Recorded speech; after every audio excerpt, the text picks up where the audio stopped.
afternoon, everybody. Welcome to Matterley Basin. We are on the south coast of England. It's the second round of the FIM Motocross World Championship, and this is the MXGP of Great Britain.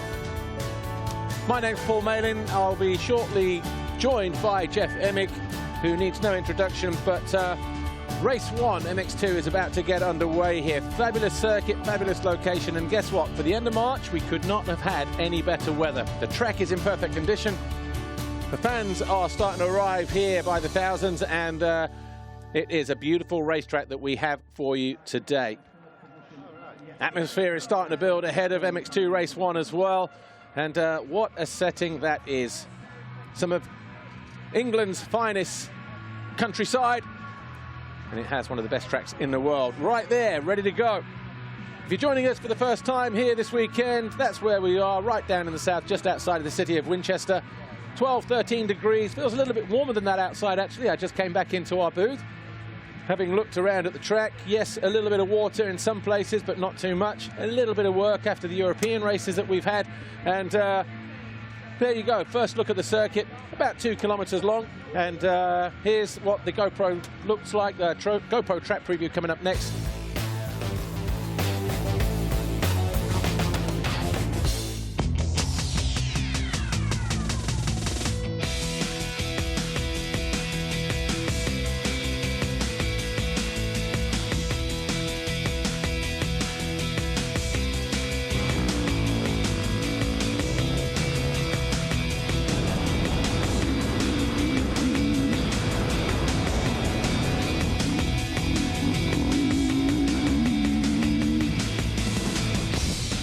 Here we are, about 6 corners away from the Monster Energy finish line jump on possibly one of the most famous corners on this Matterley Basin racetrack. So let's take a look at it in a little more detail.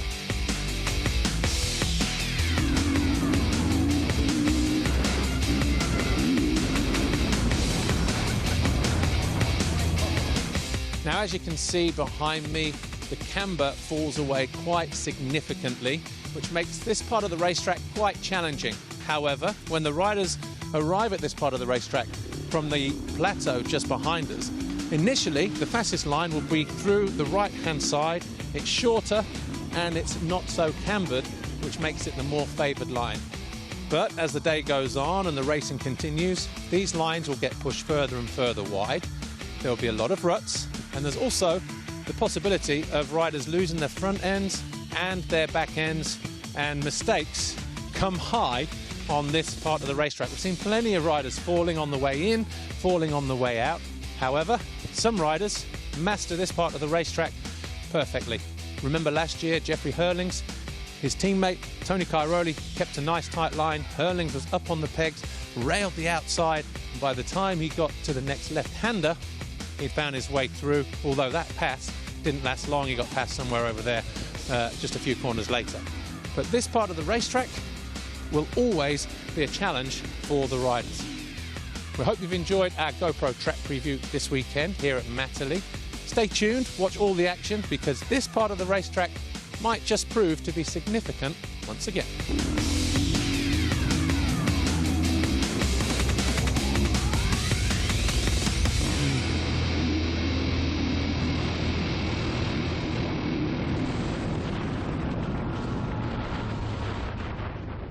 Max Anstey, standing construct KTM, taking us for a spin around Matterley Basin yesterday, or Friday actually. Yes, the first thing, Saturday morning.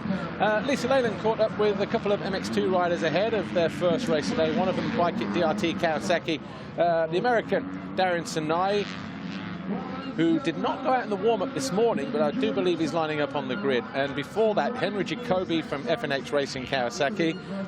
Both had different qualifying races yesterday. Here they are. So the sun is shining and the crowds are out in full force, and we are ready for a good day's racing. Now, before we get things underway, I'd like to speak to Henry Jacobi from MX2. Henry, let's talk quickly about yesterday. Good result for you. Some really close racing with TKO there, quite a high speed, quite a scary moment. How was it from your seat? Yeah, it was a good race. I got a good start, quickly made some passes, and also got the lead for some laps. And then, yeah, TKO was coming, but yeah, it's racing. And I think he will also understand that during the season. It's not the first time we get together, and it won't be the last time. So basically, I don't care so much, and yeah, we will see how this works out. You know, one wins always, and that's the deal. He won yesterday. Let's see how today goes. And yeah, we have 2 races. We have a whole season in front of us, and I just try to focus on myself to do good results, to get on the podium as many times as possible, and then yeah, we see. And of course, a really solid first GP in Argentina. You seemed strong yesterday. Jorge Prado, one of your closest rivals, isn't here this weekend. I guess the aim is to profit from him not being here as well. Yeah, it's actually always said if someone is missing, but I would prefer to race with him than without him, because he's always now you don't know really where he would be if he was here. But yeah, we try to gain some points on him, and when he's back, he try to make this up again. Have a great race. Thank you. Okay, the next rider I'd like to speak to is Darian Sanai. Darian, just to really have a catch-up with you, really. It's been quite a tough winter for you. You had knee surgery, and also you haven't been hugely well. Just give us an update on everything, and how are you feeling? Yeah, the knee took a little bit longer than expected. But then after that, I started training, and I ended up getting caught with a virus called Epstein-Barr, and so that just really got to me, and I took some time off. And I thought I was kind of on the better side of it, but just like the stress and everything from the weekends kind of get to me, and then it flares up again. So right now, just trying to manage it, trying to deal with it. Yesterday, like, I got a good start, but it was still Saturday, so I didn't really like give everything I had because I didn't want to waste it all on Saturday. So hopefully today we can get a good start and make it happen. I mean, that's what I was going to say to you. Yesterday, you clearly had the speed, but I wasn't sure if you were saving the energy or whether you did just get tired. Yeah, I mean, I was already tired. Like, right when I went out there, I just didn't really feel that good and stuff. But I feel a little bit better today, so hopefully we can do it. Darren, have a great race. Good luck. Thank you. Good luck to all the guys. It's time for MX2 Race 1. Thank you, Lisa. Well, shortly after that, the MX2 riders headed out on track for their sighting lap. Of course, they are back in. There's the 43, the Honda 114 Motorsports rider, Mitch Evans, who was on the podium last time out. Before we go anywhere, though, a quick look at the calendar. Obviously, a couple of revisions.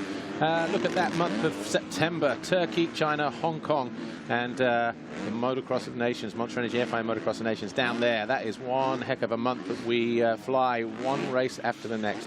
But here we are at Matterley Basin, the MXGP of Great Britain, round 2 of the FI Motocross World Championship. Jeff Emig, we had a fantastic day yesterday. We're going to see the qualifying highlights in a moment. But here's how the riders go to the line. Or the championship, I should say. Jorge Prado leading. Obviously, he's not here. That was pretty big news when we arrived yesterday or Friday. Yeah, he's got that injury to his left scapula and shoulder, and he's going to be sitting out. And so that was a great term that Lisa used about who's going to profit from this and be able to take advantage of the points leader being out and take the points lead here today. Well, here's what happened yesterday. Here's our qualifying highlights. Gate dropped. A couple of people spun up on the deck. Michele Chervil in one of those. But heading down into the first couple of corners. Great start from Vial. But somebody unlucky at the back there. Was that Adam Sterry? I think it was. Going into the first turn. He worked hard to come through, actually. But Ben Watson just behind the number 57 of Darian Sanai. Jacobi was on a charge initially. Found his way into third. And then second with this pass on Watson, or a little bit later on around the lap, but not before Watson had found his way past Sanai to take over the lead briefly. Yeah, watch, they get through here, hit this tabletop, and they don't let off. Just, that's a quad. 4 jumps right there, just hitting it as fast as they can. But Kjer Olsen was on the move also, making the move on Watson. And at the halfway point, I wasn't sure who was even going to win this qualifying race. It was that competitive. Yeah, Darian Sanai started to drop back. Obviously, got some fitness issues at the moment because of his mid-season, end-of-season health issues. But Thomas Kjer Olsen sided his way down the inside of Jacobi, took over the lead. Those two went bar to bar for a little while. Didn't give it up easy, but this was a very close call. That same quad, the riders touched shoulders with each other, and then Kjer Olsen just really showed a lot of confidence in this qualifying race, a little bit of attitude there as he looks back to see where the rest of the competitors are. Yeah, Jacobi went through the signboards on the downside of that step down, lucky to get away with that. And later on, after being passed by Watson, found his way back past the Brit on the Monterey Kjer Yamaha, and the Brit, Watson, then had to give chase. But in the end, Jacobi was just too good on his F&H Kawasaki, despite the efforts from Watson. Thomas Kjer Olsen, though, was faultless, Jeff. Yeah, he really looks like he has the confidence and is probably ready to battle Prado had he been here anyway. Yeah, he went on to win. Jacobi was second. Watson, Mitchell Evans, and Conrad Muse rounding out the top 5. And here's how they go to the line then for race 1 and race 2. These positions based on where they finished in the qualifying race yesterday. Thomas Kjer Olsen, Henry Jacobi, Ben Watson, Mitch Evans, Conrad Muse, Tom Vial, Jago Hirtz, Davey Porches. You'll see the rest of the names on screen. Yesterday, Jeff Emig, track conditions pretty fast. The track drier than we thought it would be this time of year, given we are in the end of March, and the weak non-stop rain that we had probably leading into this a few days before. They ripped the track heavily this morning, put a lot of water down. We've had a couple of European races in there. It could not be in any better condition than what it is right now. Yeah, definitely with the sun coming out here today. I mean, there's hardly any clouds in the sky. It's a beautiful day, a little bit warmer, so the promoter's going to have to keep a little water down. But you see the starting line, they're really dry. So any place where that dirt is really light colored, that's where you know that it's really dried out. But they will have put some water down on other parts of the track, so it's going to be a little jammy in spots, a little bit slippery to start this first 250 moto. Well, here's the thing. Obviously, we have the start mesh, which is what the riders are starting on. If you just see there, look, the metal corrugated. Expanded metal, yeah. Standard now. But if this was a wet GP and the track was really wet, they're coming into the line with wet tyres, wet rubber on a metal surface. Hopefully there'll be no wheel spin-ups going into the race here. Yeah, it was crazy because the HRC Honda riders, you have 3 of them, right? Okay, so Valandrin here in the 250, Kaiser and Bogers in the 450. All 3 of them had problems off the gate yesterday. Yeah. I mean, it was so odd that it was one team, 2 different motorcycle sizes even. Valandrin here was able to ride from basically last up to 9th. But yeah, he says I did not get off of that metal properly, and then to have his 2 teammates on the 450s have the exact same thing. It was just the oddest deal. Well, we'll see the MXGP qualifying at the head of that broadcast in just under an hour's time. But I know what you're saying. Mitch Evans had a fantastic ride yesterday. He came through from around about 10th to get to 4th. Michele Chervlin spun up on the gate, and he also worked hard to get through to 12th because he would have gone into the corner last pretty much, other than Adam Sterry, who eventually climbed to 15th after going down in turn 1 for F&H. Well, I think there are a lot of eyes on the 3 sort of top British riders that we saw yesterday with Watson, Sterry, and Muse. Sorry. Yeah, so Conrad Muse, who's local to this area. He's probably the closest out of those guys. Yeah, he's just a little bit northwest of here, but still, you know, Gloucestershire around there is not that far away. But almost everybody in position. Ingo Parch, our FIM race director, will almost give the signal because there is Conrad Muse, Hitachi KTM, fueled by Milwaukee, of course. But this race will go in about 50 seconds time. We will get one last look down the start straight from Mr. Ingo Parch. And once he's happy that everything is okay. Yeah, and if you notice, the flags are blowing, so the wind's picking up a little bit. With the sun, it's warming up. This track's really going to dry out. It's going to get extremely slippery in spots, so they're going to be fighting, trying to find those ruts through the turns so they can accelerate out. Yeah, because the nature of the ground here, chalk, dirt, very claggy when it's wet, very slippery when it's dry. When it goes down, there's the Fly Racing 15-second board. Up for the first time today for the MX2 riders. Who will it be that grabs that first Fox hole shot here this weekend? Tom Vial got the first one in Argentina 3 weeks ago. Henry Jacobi in gate number 1. What kind of gate will he get? He gets a good drive, actually, but then a little sluggish as he came out. But going into turn 1, Tom Vial, Red Bull KTM, Fracture Racing. That was a massive hole shot. It's like he was all by himself here. And it's great because look how wet parts of this track is. You already see the mud flying up. Having the advantage of getting the hole shot, not only being out front, but you keep your goggles clean so you don't go through your tear-offs. Massive mistake there by the rider in second. Whoa, hello. Having to rejoin as best he can without gaining any advantages. I've seen a few riders do that, get pushed wide as they went through that first part of the racetrack, but it's Tom Vial who's leading.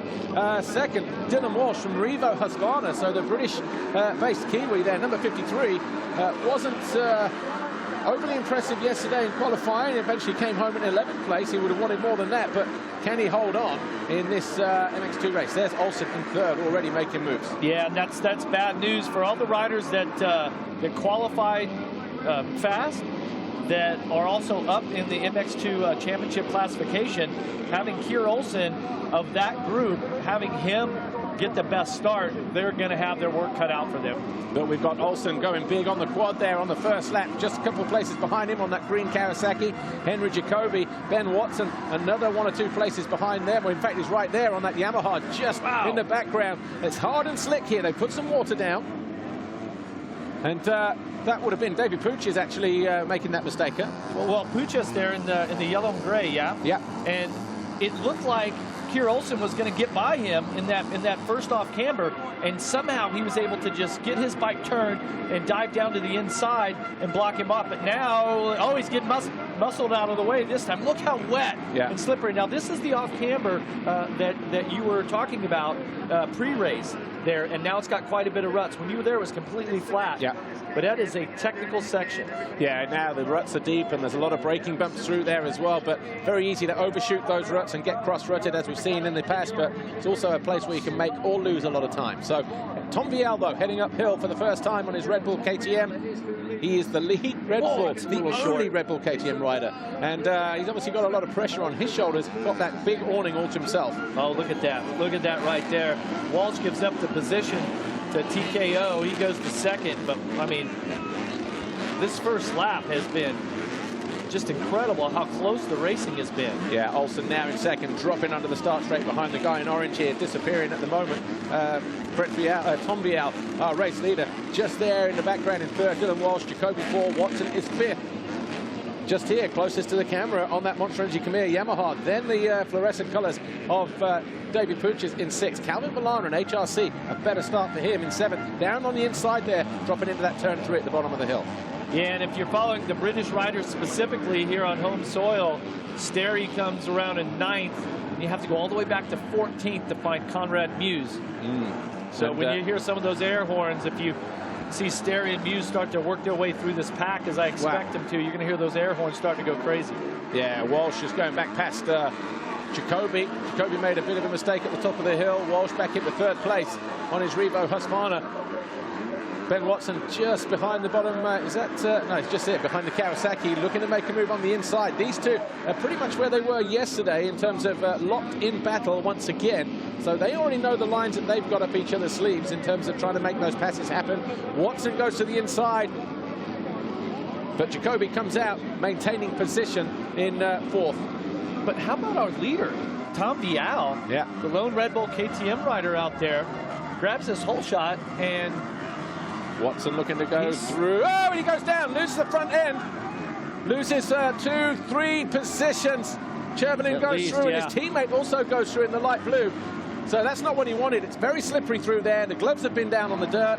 He's going to have a wet throttle grip, Jeff, and that's not good, not this early in the race. Yeah, well, it really never is. The only time that it's at least a level playing field is when it's a rain race, and everybody has that. But it can permit some problems, and especially if you get your glove muddy or the grips muddy and you don't have that traction that is so necessary out of the grip, well, then you have to squeeze the bars harder, and that promotes a little more arm pump, and then you know what happens when you get arm pumping. That is the hardest thing to deal with in this sport of motocross. When your forearms pump up and those muscles get tight and you cannot hang on to the handle grips, that's an issue. Just a couple of places behind the 919 there. Ben Watson, the guy in the fluorescent on that red Honda, is Mitch Evans. He's up to 15th place now. So the guy who got on the podium, watch See what happens. Yeah, okay, so he gets out of the rut, he cuts across, and then goes to cut back in. Wow, he just drew such a crazy line. He was kind of crisscrossing the ruts there and just didn't get the Yamaha settled in that turn. Now, he was trying to keep his feet on the pegs and stand up, but just couldn't make it happen, and now he's got his work cut out for him even more. And you see how much mud was on him already, so much roost. Yeah, they've had to put the water down here because obviously we've got MX2, MXGP is up next. Conditions are warming up. This place dries out really fast. You know, in 3 or 4 laps, we're going to have a dry racetrack. So they have to do something to stop the track getting too dry and too dusty. Because that's visibility difference problems that you don't want. But you can see there's a very precise dry line starting to build up at the moment behind these guys. As you know, it'll take a while for this track to open up. Put it that way. Yeah. See Olsen going right down through the middle of these here. Uh-oh, looking over his shoulder a little bit. Yeah. Had to check up. Walsh went wide. Jacobi went even wider, and David Puches is going to go around the pair of them. No, Walsh has been stingy. He has been. I mean, he's not given up without a fight, that's for sure. No, and Jacobi didn't get clean drive heading up the hill in that respect. And David Puches at number 46 on the Diga Procross Husqvarna. He's probably the best start we've seen him have in a while, actually. Missed a lot of last year through injury, but he is up there in 5th position. Verlanderen has made a move on Chervelin, so you see the Honda rider in the background there any moment. But the 2 riders here, Tom Vial, Red Bull KTM Fracture Racing, number 28, and the 19 of Thomas Olsen. You can see we're getting ready to speak to Valentina. He got the whole shot. He's the leading Red Bull KTM rider at the moment. A lot of pressure on his shoulders for this weekend. I think he's just been passed, actually, but how do you see this weekend panning out for him? Well, actually, since Jorge couldn't ride, we were a bit worried that he could feel the pressure on his shoulders. But actually, it's impressive how this young boy can keep it, can be so cool. We are all quite surprised, and we expect him to ride good because last year when he did European, he had podium in this track. So for sure, it's one track that he likes a lot. And yeah, now from what he's showing, looks like the pressure is not really affecting him. And let's hope they all race good. Best of luck to him and the team. Thank you. Right, there's Calvin Vlaanderen on that red Honda as he's getting caught and chased down by Chervelin, but Evans in. So Mitch Evans, 3rd overall in the championship, coming into this weekend after that fantastic performance. And who's that? Jago Kjer goes down as he runs back onto the start straight. So is he high-sided or is he just spun out there? Because he was in 8th place. So both Trinity Kjer Yamahas suffering around this racetrack in the early stages. Well, and he was right in the middle of this battle with Henry Jacobi. See him right there. Oh, wow. He is really lucky that he slid down on the low side there. He could have easily got high-sided. But there were about, so from Henry, who was in 3rd, to about Watson. Man so down 3rd here as through well. 9th was all stuck right, almost wheel to wheel. So Matthijs Boirame, he's also bit the dirt down there. He's now in 18th position. So the European champion from last year making a move up into MX2, finding the conditions tough here in Matterley Basin. Right, Vlaanderen is on the charge. He's looking a lot more settled than he was yesterday. Well, we hardly saw him. He spent so much time coming through the traffic, Jeff Emig. But the HRC rider, 3rd rider in shot now, number 10. He's looking to pick off David Puches ahead of him and Dylan Walsh. Walsh, though, has really been great on that Revo Husqvarna. I mean, he got the start. He's been hanging in there. Yeah, loses nice the spot right now. Is this can cut back across? Not going to happen. Yeah, so nice pass there from Puches. Dylan Walsh, double combination. Are we going to see a pass for the first time in that triple combo? It's all good, but then you're on the wrong side going into the corner. But Vlaanderen makes it happen. Gets up the inside. Barely. Boxes him out a little bit, and then for Walsh, though, there's no rest. Yeah. It's going to be Chervelin right there behind him. That's the blue and white gear. And then Watson behind him. So a couple of Yamahas trying to get back up the sharp end of the leaderboard. But Olsen leads at the moment. He just set the fastest lap of the race, 2:31.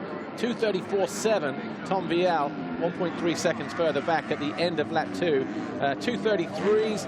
And then there's everyone else is then so jammed in the middle and battling for those positions, Jeff, that they're 33s to 37s. That's a hell of a range, isn't it? Yeah, there's going to be a lot of movement happening right here as Walsh is hanging on, but he's got 4 riders right there behind him that are going to set a little bit quicker pace than him.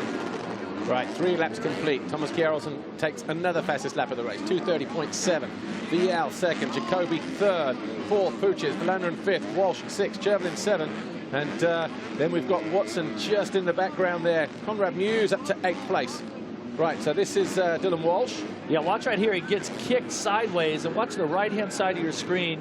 You're going to see Verlander just gets enough of a wheel on him to box him out right there and take that position. That'll put Verlander up to 5th.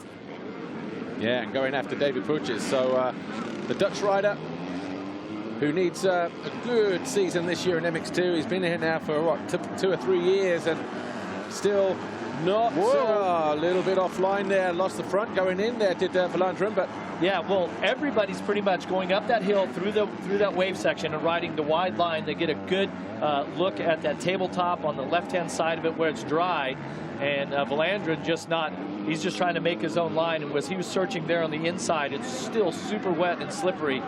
Got offline just a little bit, but at least he didn't go down. Thomas Kjer Olsen, got to be impressed with his performance at the moment, though, Jeff, because making it look so easy, not making any mistakes, and just being able to, he's been able to afford time to look at lines, look at the track a little differently. Everyone else, they're buried in the pack.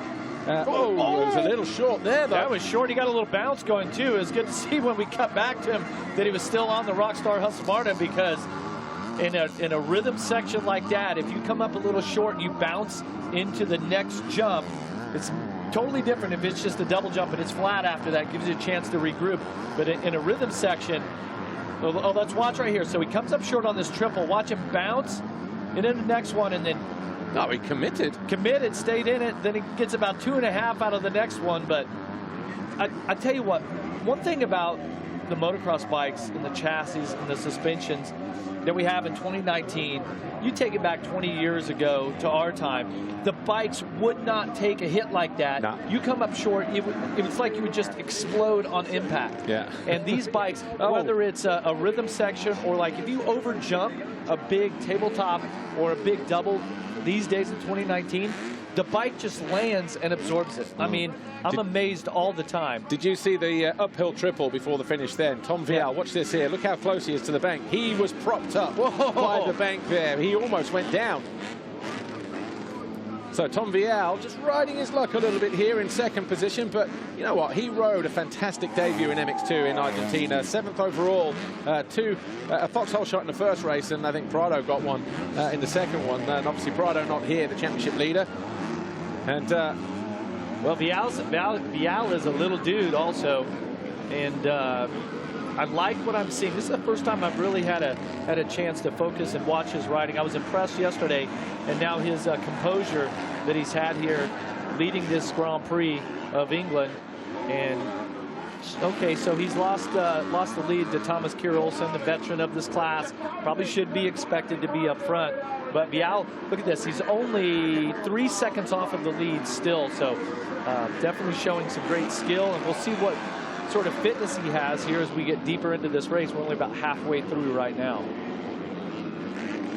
Thomas Kjer Olsen 3 seconds clear, but for how much longer? Obviously his gap looks like it's going to get bigger, but Henry Jacobi having a fantastic GP here at Matterley Basin so far. Good in qualifying yesterday, and obviously the pack now is starting to spread out a little bit. He's able to focus his attentions on Vial in this battle for second. Number 28, the Frenchman, just ahead of him, and not scared to go big, is he, in the wave section? But French, and again another little bounce there. Oh, nice recovery. Bounced where Thomas got 2.5, but he's messed up because Jacobi takes over second position at the far end of the circuit. Well, and that's interesting. That tells me that out of that left-hand turn before that rhythm section, you had first and second in the class who are riding fantastic today. Both of them make the exact same mistake. That line out of that sort of bowl turn that's there when you have to get that first triple in the rhythm, something's gone away there, whether it's dry and slippery, whether it's wet. Can't quite see what the jump face is like. Oh, we have another rider down, Verlander, and he was running inside the top 5. That's going to cost him a little bit. That's probably going to put him back 8th or 9th. Doesn't need that. Right, we're going back down to pit lane to talk to the Rockstar Energy Husqvarna guys and check in on the progress of Thomas Kjer Olsen, our current race leader. But as you can see, battles happening all over the track. Dylan Walsh getting caught there by Ben Watson as he picks up another position, goes after Chervelin, and these two now 6th and 7th.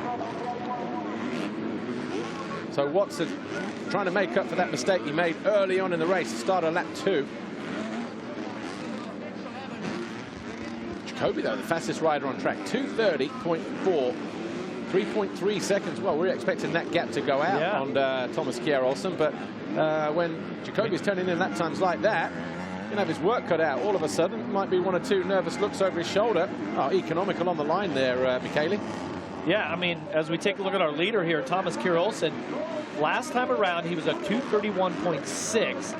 Henry Jacobi was a 2:30.4, so he was over a second quicker. Should see him. There he is, top of your screen. Right, we're getting ready to talk to Rasmus Jorgensen, the trainer of Thomas Kjer Olsen. Is he impressed by what he's seeing at the moment? Let's go down to pit lane and find out. Rasmus, TKO's actually leading the race. He won qualifying yesterday. Are you impressed with what you're seeing, and what feedback have you had from him? Yeah, obviously it was a good start yesterday, and now leading the first moto, so yeah, it's looking good, you know, but it's still a long time to go in this moto and another one, and he's feeling good. He's feeling really good. He's in a good mentally place, and yeah, excited for the rest of the day. Okay. Good luck. Thank you. Just looking at the splits. Jeff Emig, Sector 1, 42.0, 41.8. Olsen Jacobi, 34.8, 34.6. Olsen Jacobi. So Jacobi is creeping up on the Dane. Just a little bit quicker, and it's a difference of being behind chasing or being out front trying to say, okay, I need to manage this race. There's 13 minutes plus a couple laps to go. And that desire to say, okay, I'm trying to get up front and catch him, and you can kind of gauge yourself off of where, when you're the rider that's in the lead, you have that clear track in front of you, which is a great thing, but you don't always have the luxury of being able to see where second place is at, unless you can take a look out of the corner of your eye in some of these 180 turns. But this could get, this battle for the lead is only 3 seconds apart. Yeah, they're getting ready to hit the line for the 6th time. Just saw Jacobi up through the right-hander in the background as we came over the iPhone jump, and he sets another fastest lap. 2.2 now, the gap between Olsen and Jacobi. So 2:31.0, 2:30.0. Full second quicker, Jacobi is. Give you a quick rundown then of the top 20. Olsen leads Jacobi by 2.2 seconds. Vial is 3rd, Puch is 4, Muse 5. These two here, Michele Chervelin and Ben Watson, are in 6th and 7th. Dylan Walsh in white just behind them in 8th place. And then in 9th, it is Maxime Renault. And in 10th, Calvin Villana. And Adam Sterry is 11, Michael Santner 12, Zach Pichon 13, Jed Beaton, first time he's back here after breaking his legs here last year. And then we've got Gustavo Pessoa, Jago Kjer, Darian Sinai, 17, Bas Farsen, Alvin Osland, and Nathaniel Bress. How's your Italian? Did you happen to catch the pit board? I was. My eyes aren't that cross-eyed. I know they spend a lot of time in front of the TV on race weekends, Jeff. What did it say? We'll have to catch it next time around. We'll catch it next time. But there is Jacobi. He's creeping up. Look, Sector 1 again, 42.2, 41.7, another 5/10. Yeah, and to be honest, Tom Vial, last lap around was a 2:30.8. He was quicker than the leader also, so the gap between the top 3 is actually closing up. Puches in 4th, and Muse now all the way up to 5th. Yeah, Conrad Muse. He was outside of the top 10 off the start. Yeah, Conrad Muse on the Hitachi KTM UK, fueled by Milwaukee. Having a great ride there in 5th position, just exactly the kind of Grand Prix that he needs here at home, just to keep his championship going. He was a little bit up and down in Argentina, 9th and a 12th. Whoa! No need to be doing that too often. And Thomas Kjer Olsen is a little bit spooked now as well, because he's just taken a look over that right shoulder and realized that Jacobi is there again. A little menace yesterday. Watch this. Watch this right here. He lands, and then just a little kick right there, a little huckabuck as he goes up into that right-handed turn. And he was going against the grain with all those ruts. That was a good piece of riding to keep it on 2 wheels. Didn't look too bothered, though, did he? Keeping it nice and loose. Well, and he's got his sights set on the leader. I mean, let's face it, he's definitely focused on that. And with 10 minutes plus 2 laps to go, there's plenty of time right now. And he can, if he can start to pressure Olsen here, maybe force Olsen into a little mistake, force Olsen to think about what is behind him instead of the clear track that is in front of him. He can get closer and possibly make a move for the lead. Well, he's very close. 1.8, another fast lap. They've dipped under the 2:30 mark. They're both in the 29s, but 4/10 quicker with a 2:29.3. Jacobi quicker than Olsen, and continues to push and gain on the Dane on that Rockstar Energy Husqvarna. Track is in fantastic condition now, though, hasn't it? That greasy stuff has just started to evaporate off the top of the circuit. It's getting very choppy now, getting gnarly. Oh, I mean, Jacobi he's there. He's finding some smooth lines, riding the edge of the track. He looks at over his left shoulder right there, wants to know where Vial is at. He's dropped off a few seconds now, so now it's just a two-rider battle here. He doesn't have to worry about the Red Bull KTM rider. He can just focus only on what's in front of him, that Rockstar Husqvarna rider, Thomas Kjer Olsen. Mitch Evans getting shown the blue flag. Obviously, he had some technical problems earlier on that Honda 114 Motorsport machine as he was up in around the top 10 or so. But he is still riding just for track knowledge and bike setup for the race coming up this afternoon. He's in 36th place. He will have to yield as the leaders come through. So Olsen looks really comfortable out front. But to me, just the little movements, the little bit of body language that I see out of Henry Jacobi, he is riding really aggressive. He is pushing the Kawasaki right to the edges right now. Yeah, and he's it's just the little mistakes here and there, isn't it? Starting to creep into Olsen's game, maybe just being offline a little bit. Vial, I'm impressed with him. He's only 4 seconds behind these two, and they're pushing a good pace. Yeah, they are, and you wonder how comfortable Kjer Olsen is out front right now. If he's conserving a little energy, we have another moto later on today. If he's managing the race, like, okay, I'm comfortable having him right there, or if he's like, hey, this is all that I have at this point. So we're going to find out. Place is really starting to come alive here at Matterley Basin. The air horns and the flags are flying. You wouldn't expect anything else other than that kind of atmosphere at the British GP, but it's Olsen who leads Jacobi. There's the gap on screen. These two riders in shot now. Vial just behind him, about 4 or 5 seconds back. Then we've got Muse, Puches, Chervelin and Watson. Olsen's going to be a little quicker this time around. As they come around the Monster Energy finish line right now. So we've got Henry Jacobi making a mistake there, but at the top of the hill, Kjer just tipping over at the top of the hill in 15th place. That's twice now. Twice. Once on the start straight and just getting caught out in the rutty conditions. More of a sandman, but, you know, you have to be adept to all conditions, Jeff. You know that. Yeah, and so as I predicted, Olsen was a little quicker, 2:29.9, and about half a second back was Jacobi. So he lost a little time, but look how he just glides down that area there where those KTM banners are, or advertisements. So Mitch Evans just getting lapped here, obviously having to do the thing. He spent nearly a lap in pit lane. Tom Vial looking good, but he's still right there. He's only 5.8 seconds off the lead, Vial is. Evans will use this next lap or two just to latch on to Henry Jacobi and say, you know what, is my pace on par with the leaders? And if it is, he'll go into race 2 in a good mindset. So Davey Puches here, he's slid back to 5th. Muse is now up to 4th, not even in our screen. Yeah, it was a lap or so ago, he was still in 5th. Muse is on the gas right now. His lap time last time around was a 2:29.6, which was the fastest lap of anyone last time around. So at the bottom of the next hill, Conrad Muse, he has a few seconds on David Puches. He's ahead of this battle here, already making his way towards the quad jump. Here he is on the Hitachi KTM, fueled by Milwaukee. And he is up to 4th place and looking pretty good, actually. And he's about 7 seconds behind Vial. Same time as the leader. Quicker than the leader that time around. 3/10 quicker. Muse is on it. Obviously, he's ridden here many a times, but looks fantastic on this Hitachi KTM. Look how the line he draws right here, just trying to find a smooth line going inside to middle here. That's one of these sections, that uphill off camber. It's like you have to be really patient. Same thing right here.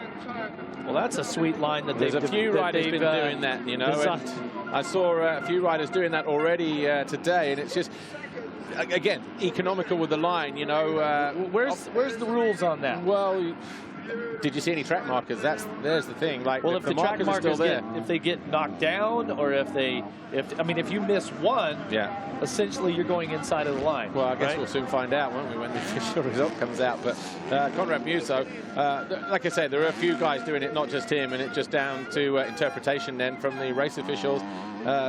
You know, it's down to them to put the markers back out ahead of MXGP Race 1. All right, so Muse goes by at a 2:30.2. That time around, Olsen, your leader, was the quickest. He stretched it out to 3 seconds. And Muse is still about 7 seconds behind third place. Right there's Vial, yeah. Just here, and looking very comfortable. Last year, he was a privateer riding in the European 250 Championship on a private Husqvarna. The last 3 rounds of that championship, he was given an opportunity with Julian Lieber's team, and but just in the European Championship to ride one of their KTMs. And obviously, that would have been the moment that KTM would have looked at him and said, you know what do we see in this guy? They actually auditioned. It was almost like Motocross factor, you know, where they had a few guys at different times. TV show. And they basically, just without the TV show, just in and around the background, it's like, you know. Like The Bachelor, but just with dirt bikes. Yeah, exactly. And just made sure that they got their right man, and everything that he brought to the table during the off-season, they were more impressed with. And his dad, of course, Fred Brial, a former French rider and Grand Prix rider in 125s, got third in the championship in '96. So he's, you know, from good stock. But talking to Dirk Grubel about that in Argentina, he was saying, yeah, sometimes having the schoolboy dad, the father, can also be a hindrance, you know. But Fred has just let his kid get on with it. He watches from a distance, and he knows this is an opportunity that he can't throw away. And right now, he's 7th in the championship. He will move up to 5th in the championship if he stays where he is. So looking good in his rookie season. Yeah, lots of great potential there. We were raced with his father back in Bercy back in 20 years ago. 25, 30. Keep going. Anyway, here's Michele Chervelin on the back of Puches. They're all using it. Yeah, exactly. So they're going to have to throw everybody out of the results, I think. Wow. But David Puches, actually, you know what? David Puches, Diga Procross, Husqvarna, up and down the last couple of years. You know, he's shown the odd race result here and there. He's pulled a couple of hole shots, and he's, you know, just been unlucky with injuries and stuff. But he really needs to get a, you know, good season under his belt just to make himself feel good, you know. And here he is. In 5th position, so looking good at the moment, holding off the 2 Yamahas of Michele Chervelin and Ben Watson. Well, and just in front of this group is Conrad Muse, like we mentioned. He just set the fastest lap at a 2:29.2, over a second faster than anyone else on the track. And now Muse only about 4 seconds behind third place there, Tom Vial. But Tom Vial that time, 2:31.8, 2:29.2 was the time behind him. Big difference, yeah. Right, here is Valandren on Maxime Renault. So Maxime Renault at the 959, and former European, actually FIM Junior World Champion from about 3 or 4 years ago, Yamaha SM Action MC Migliori. Wow, look at that line with Valandren. Let's see if the inside can close it back up. He charged. Wow. But I like Valandren's line, though. Yeah, he commits to the outside here as well. Smoother, quicker on the exit. Now, this is that inside line, remember, that he tried earlier in the moto when it was really wet. Oh, no, he didn't go the inside. He just decides to box him out a little bit. He had to force that. Got a little sideways on the when he got on the gas. Just asked a little bit too much of the back end of that Honda.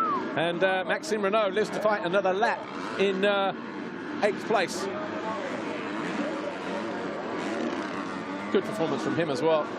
Maxime Renault, another rider, 2 years out pretty much with shoulder injuries and arm injuries. The countdown clock's almost to 0, Paul. It's coming down to it here. How far are they behind our leader? 30-odd seconds. So we might get the 2-lap board this time around. We'll soon find out, because whereas Thomas Olsen on the track, he's gone through sector 3. Just waiting to pick up our race leader then, and as he takes the 2-lap forward, 20 seconds on the clock. I think you know, I think it'll be 3 laps to go. I think he's that far ahead of these guys that he will be able to just pass by. Keep an eye on that lap chart. 10 laps down at the moment. We've got 8, 7, 6 seconds, 5. It's going to be close. Just keeping an eye on this. 2, 1. Wow, yeah, so he's not gone through. So the 2-lap board goes out now. 2:29.1. About 3 seconds. Not long. 3 seconds late on that. It's going to be a long moto for these boys. Right, Watson. Oh, off the side. We see that happen so many times on that jump there when you're trying to just scrub it and stay to the left. Yeah, Puches is starting to fade now. Chervelin has gone by, and Watson is about to gobble him up as well. But the tenacious Dutchman there just making him work a little harder, and that's allowed Chervelin to get away. And, nicely done. Stays a lot lower over that second jump, Watson. And he's much harder on the brakes. Well, he had the rear wheel just locked up, sliding the whole way. He was hard on the front there as well, though. And these things now, the brakes on these factory bikes, so strong. So watch this. Ben Watson finding his way. Well, the first one is going to be Chervelin past This is the quad. And we've seen that a few times over the course of the weekend. And then Watson. Look at that, nice and low. Quick checker. Just so aggressive there as he just accelerated and then hard on the brakes. Watch the rear tire lock up. Anyway, Watson then now up into 6th place.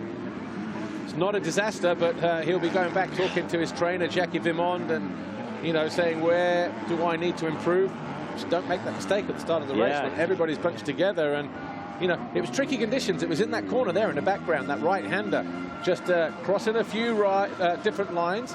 And then he thought that, I don't know, maybe the berm was a little bit more sticky than it was. Just gave way as he arrived at it, and that was it. Well, these two riders are almost stuck together now. As that's not 2.5 seconds. Yeah, that's not 2.5 seconds like it was at the finish line last time around. Henry Jacobi sets the fastest lap of the moto now at a 2:28.8. And he's set, and he's set the fastest sectors as well, first and second. His personal best fastest sector in sector 3, by 4 tenths, another couple tenths. You know, it's coming right down. You can see the gap is right there. But what's impressive, Paul, is that Henry Jacobi has done this now 30 minutes into the race. This is when the riders are supposed to be tired. This is when they're supposed to be fatigued, have a little arm pump. Their heart rates are blown out, right? And he just sets the fast lap. He is so determined. Wow, they go quicker yet. Thomas Kjer Olsen goes to a 2:28, his first time in the 2:28s, and Henry Jacobi betters that at 2:27.7. The race is on 1 to go. Jacobi wants this win. Yeah, he's just got to keep his emotions in check because he's never won a race in MX2. Thomas Kjer Olsen has won a few, and he's stood on the top step at the podium twice as well. Never won a moto. Never won a moto, Henry Jacobi. Well, when it's this close, you have to let it all hang out, especially on a day like this, a beautiful day here in England. Track is mint, challenging, but really in great condition. Back markers on the horizon. 282, Hampus Carla. Looks back, sees the leaders coming through. But has Jacobi blown his opportunity here? He is not going to let up, though. Look at him. He's just sliding, just... It's almost reminiscent of, you know, Pit Byra's kind of performances back in the day, you know, with just throwing it all out there. He's quick over on this part of the racetrack, no doubt about that. Look at him. Yeah, watch what he does right here. He goes to the outside. He scrubs that tabletop, throws the tear off. And watch, he's going to do something different here. He goes to the outside. Watch, he goes just off the side of the jump, goes triple single. Kjer Olsen quads the whole thing, but then it sets him up on that outside line. He makes up a little bit of time right here, too. Oh, a mistake there from Olsen. Jacobi goes to the inside, but Olsen is tripling in, isn't he? Yes, he is, but we don't know that it's always that quicker. So you can see, actually, back markers on the horizon once more. Jacobi is putting everything into this, and Thomas Olsen, he is looking for his first win of the season, but can he hold off the German?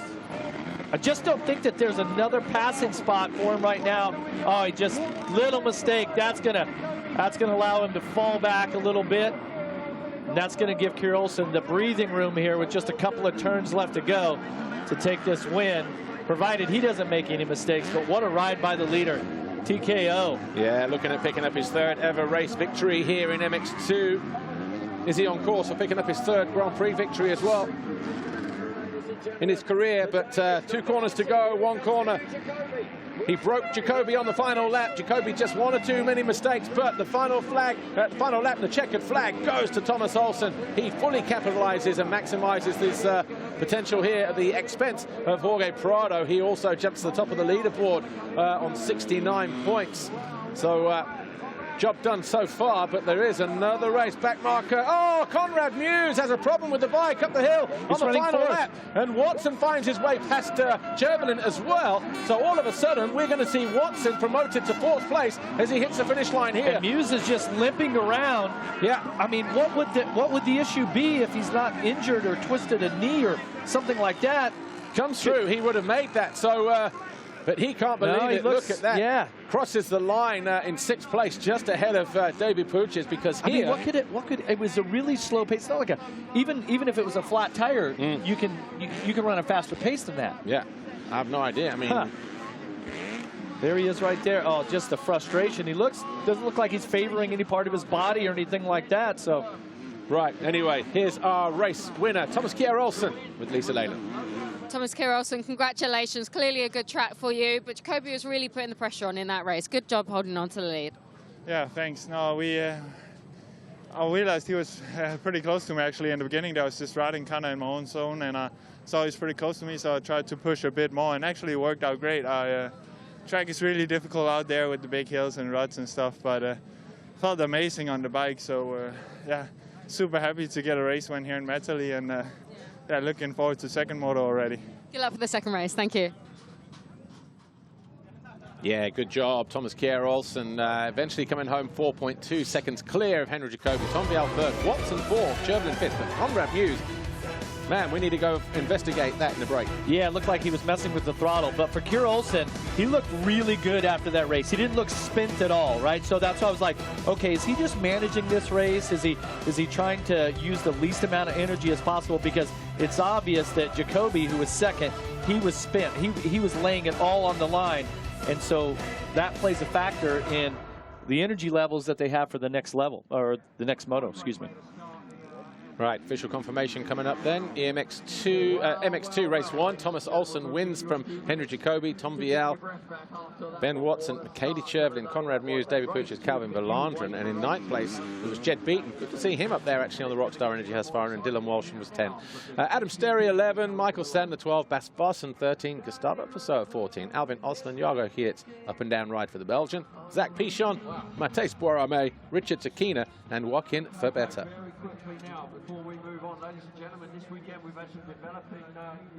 Fastest lap of that race went to Henry Jacobi at 2:27.7.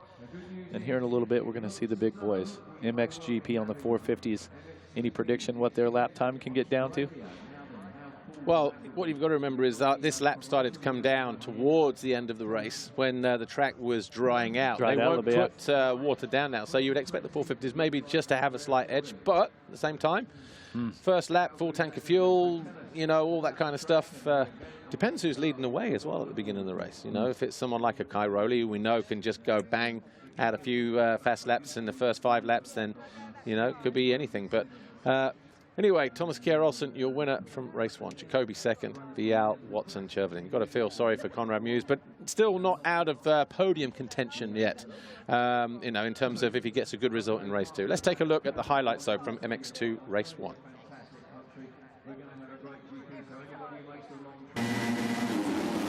Tom Vial from about 10 gates over on our right pulled the Fox hole shot for the second time this season, closely followed by Darren Sinai. Ben Watson was in there in third on the 919. David Puches, and also Thomas Kjer Olsen wasn't too far back either. Not too many shenanigans at the bottom of the hill, but there was 1 or 2 riders using a little bit of the racetrack and more as they edged up in the opposite direction. Well, in this first lap, as Vial was out front, the battle between second and about 10th. Look at this, 3 riders wide down into this off-camber. Puches gets punted a little bit there by Olsen as he's fighting his way through. Yeah, and the track was pretty moist and sticky in places after a little bit of rain. Jammy, Paul. Watson went down.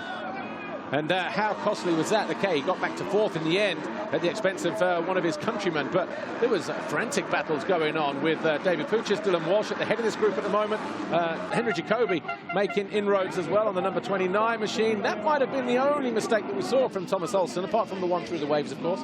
Oh, that was Jago Kjer going out of about 8th or 9th place early on. That was the first one. Valandren took full advantage of one or two back-end swaps from Dylan Walsh as he carved his way into an eventual 8th place. And then this was the pass for 2nd position. Jacobi, and that was Jago Kjer going down again. Eventually, he came home in 16th. And you can see the expression on the mechanics' faces there. Not too pleased with that. Well, the teams all work so hard for these young men, and I mean, they may not be on the bike, but it's like they're there spiritually, right? This was for 6th, and then Watson went around his teammate Chervlin. This was on the final lap, but look, just in the background, Conrad Muse limping home. That was for 4th place, and Thomas Olsen came home, 4 seconds clear of Jacobi here. Fantastic ride for him. Vial, his first ever top 3 in MX2 in 3rd. Let's go see who won the foxhole shot, shall we?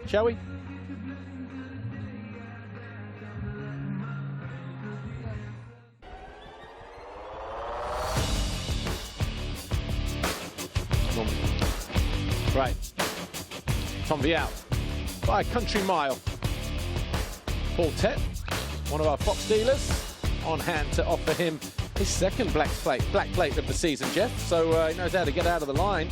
Got that mesh dialed. Well, look at this. Tom Vial now, Prado, Rebel KTM, three races in. Yeah. 3 motos in, 3 whole shots by the same team. They definitely have those bikes dialed in. Prado got 26 last year. 26 foxhole shots. 26. 26, yeah. Well, and they're both really, light dudes. And yeah, I mean, they're about 20 pounds wet through, both of them combined. There's nothing on them. Anyway, take a look at some of the best moments, shall we?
Well, some of the best moments there from MX2 Race 1. Sad to see the 959 and Maxime Renault pushing his bike back towards the end. But we'll be back in a couple of minutes with MXGP Race 1. Don't go away.